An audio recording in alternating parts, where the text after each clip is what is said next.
Hey fiddlers, do you hear people referring to notes by names like C sharp and F natural, and you only wish you knew where to find those notes on your fingerboard? If you play viola or violin or any of the 5-string, 7-string fiddles that you put on your shoulder, by the end of this video, you will know how to find absolutely any note on your instrument. This is Ruth Roland, and if this interests you, subscribe for more of the same. The first step is to know your string names. If you don't already know them, this video will help. Second step is to know the letters of the musical alphabet, forwards and backwards.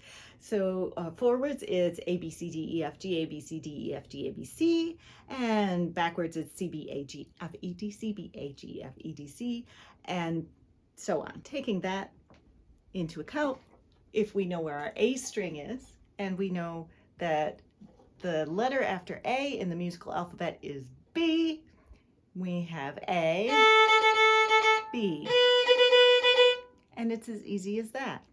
We can continue. B, C, D, E. Okay? And when we notice that most of the fingers are spaced apart, but 2 of them are touching. And you may wonder, how do we know which ones to make touch? Well, we go to the piano keyboard to find the answers. The piano keyboard is patterns, a repeating pattern of groups with 3 black keys in the middle and groups of keys with 2 black keys in the middle, right? So it's a 3 black key group, 2 black key group, 3 black key group, 2 black key group. And I like to think of these as big dogs and small dogs, little dogs. So it's big dog, little dog, big dog, little dog. And the middle key of the little dog is D, D for dog. And so going forwards, going up from D, it's D, E, F, G, and going down, counting down from D, it's D, C, B, A. Okay, and then we can fill in the rest of the keyboard now that we know that the musical alphabet repeats and we know where D is.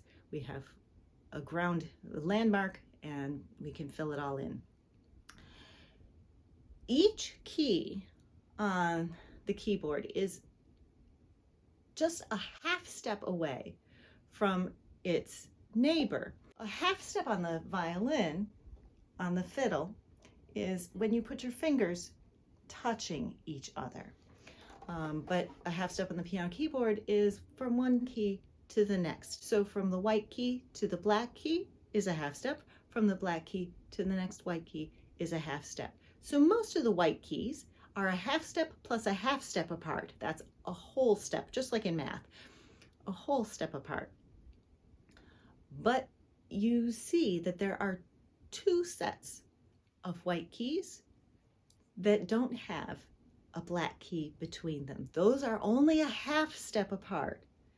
And we can tell that these are B and C and E and F. Now it's important to remember these because that's where we're going to make our fingers touch, right, on the fingerboard. So we need to remember which note names are half step apart.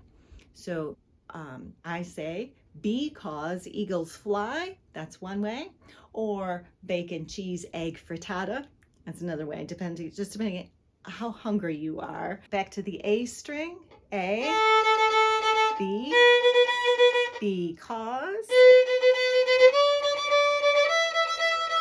right? And so B and C are only a half step apart. But what about the spaces? What do we do with the spaces?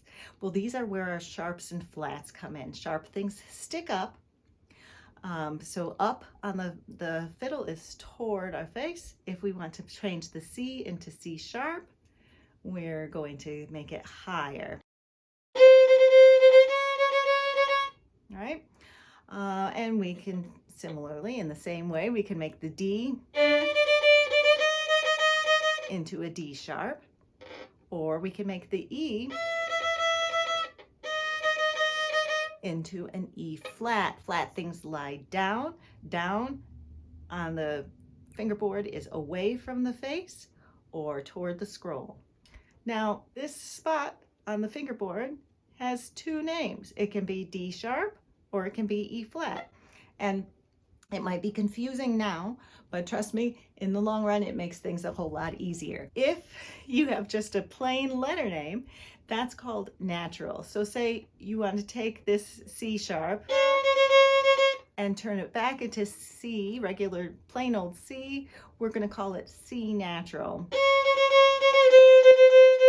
Because they're just plain letter names, wanted a last name too. So now you have all the information you need to find any note anywhere on your fingerboard, as long as you know the names of your strings, the letters of the musical alphabet, and the bacon, cheese, and egg frittata, and that sharp things stick up and flat things lie down. If you put them all together, it can be confusing. If you are confused, leave me a note in the comments. But if you found this helpful, subscribe and hit the notification bell so you know when the next one posts.